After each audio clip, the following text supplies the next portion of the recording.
Hi, I'm Johan P. Homosegrid Emerald. Today I'm going to impersonate the inventor of penicillin, Dr. Alexander Fleming. Hi, I'm Alexander Fleming. In a time long ago, there was a curious scientist named Alexander Fleming. He was known for his love of studying tiny things, like you could even see. These tiny things were called bacteria.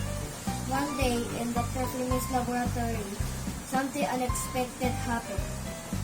He found a mold growing on one of his petri dishes with bacteria. He thought it was strange but decided to take a closer look. He noticed that wherever the mold grew, the bacteria seemed to disappear. It was like the mold was fighting the bacteria. Dr. Fleming found a special substance in mold and named it penicillin. He found the penicillin could kill bacteria.